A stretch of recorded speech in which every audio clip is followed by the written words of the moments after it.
भगवान को प्रणाम।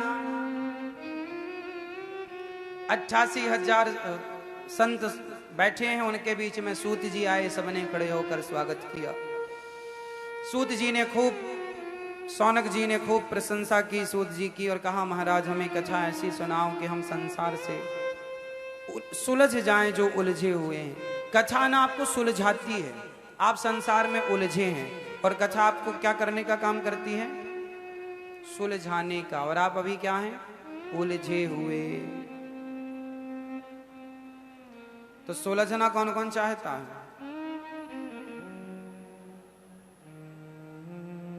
मैया, ओ मेरी प्यारी माँ, नींद आ रही है क्या? नहीं। उलझन सुलझ जाएगी। सूत जी ने कहा कि मैं तुम्हें भागवत सुनाता हूं। सूत जी ने सौनक जी से कहा कि हम आपको सार सार सुनाते हैं। कृष्ण प्राप्ति कर्म शाश्वत साधनम तद्वदाधुना। शौनक जी ने प्रश्न किया। सूत जी ने कहा कि आपने बड़ा उत्तम प्रश्न किया है। सर्व वेदेतिहासा नाम, मैं तुम्हें सर्व वेदों का सार सार सुनाता हूं। ये भागवत सबका सार है, और ये भागवत सुनने के लिए देवता भी छटपटाते हैं, तड़पते हैं, तरसते हैं। देवता, एक बार देवराज इंद्र ने भी सुखदेव भगवान से आग्रह किया था कि हमें भागवत सुनाओ। सुखदेव भगवान ने कहा कि आप इस भागवत जी के अधिकारी श्रोता नहीं हैं। देखो, भागवत सुनने के ना अधिकारी सब नहीं होते। भागवत किन्हें सुनाना चाहिए? जो अधिकारी हो। यदि अधिकारी नहीं हुआ तो वो हम कथा सुनाते रहेंगे, वो हंसी मजाक करता रहेगा या करती रहेगी, प्रपंच करते रहेंगे या संसार में, तो अधिकारी नहीं है, क्योंकि वो इस रहस्य को जानते नहीं ना कि कीमत क्या है। जैसे हीरे की कदर जौहरी जानता है, सामान्य आदमी तो उसे पत्थर मानेगा। सामान्य व्यक्ति हीरे को क्या मानता है? पत्थर है, चमकीला, बस। लेकिन जौहरी के लिए तो वो कीमती हीरा।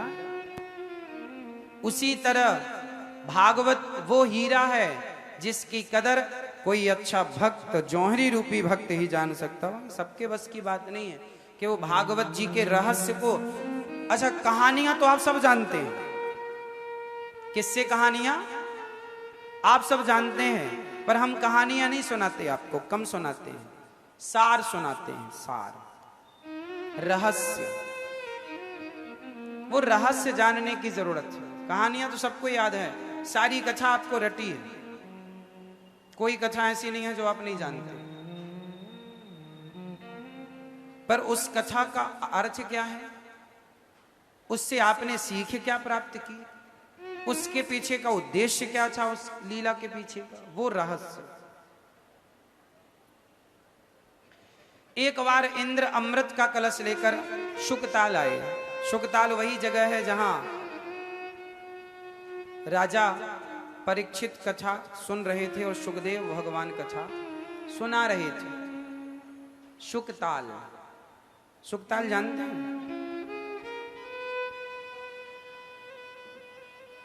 राजा परीक्षित को जब श्राप लगा 7 दिवस में मरने का, तो परीक्षित शुकताल ही गए। ये हम आपको दर्शन करा रहे हैं शुकताल का। अभी हम शुकताल गए थे जब मेरठ में कथा थी, तो शुकताल में ये वटवृक्ष का दर्शन कीजिए। ये वही वटवृक्ष है जिस वृक्ष के नीचे श्री सुखदेव भगवान ने राजा परीक्षित को कथा सुनाई। शुकताल ये वही स्थान है जहां राजा परीक्षित ने बैठकर कथा सुनी और भगवान सुखदेव जी ने सुनाई। गंगा का किनारा है, दिव्य भूमि है। इसी जगह पर देवता आए थे और देवताओं ने आग्रह किया कि हमें कथा सुनाइए। सुखदेव जी ने कहा नहीं,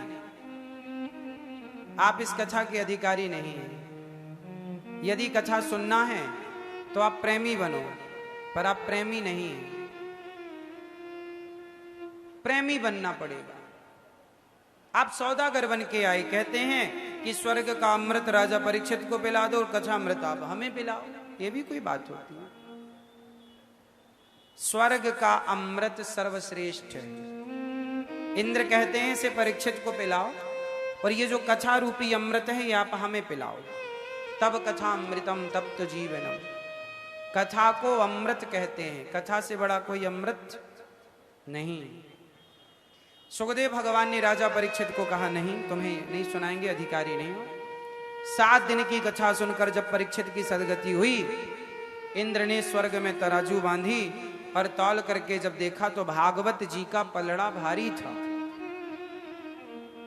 इंद्र चरणों में गिर पड़े। तब भागवत जी से भगवान प्रकट हुए और कहा, इंद्र तू मुझसे तौलने चला, क्षमा करो प्रभु, क्षमा करो। भगवान ने कहा कोई बात नहीं। इंद्र ने क्षमा मांगी, क्योंकि भागवत प्रत्यक्ष भगवान है, प्रत्यक्ष कृष्ण ये भी, कृष्ण ही भागवत है, कृष्ण ही भागवत है। भागवत सुनना मतलब कृष्ण को सुनना, और जो भगवान को सुनता है भगवान उनकी सुन लेते हैं। इसलिए आप भागवत सुना करो। अभी 2 तारीख से फिर भागवत जी की पोथी पाठ बैठेंगी। ये जुलाई चल रहा है ना, अगस्त 2 अगस्त से, तब आप लोग भी अपने कल्याणार्थ आप भी भागवत जी की पोथी पाठ करा के जीवन को कृतार्थ कर सकते हैं। एक बार इंद्र चरणों में गिर पड़े भागवत जी के, भगवान से क्षमा मांगी। भगवान ने कहा ठीक है। स्वर्ग चले गए। परीक्षित की सदगति हुई भागवत सुन के।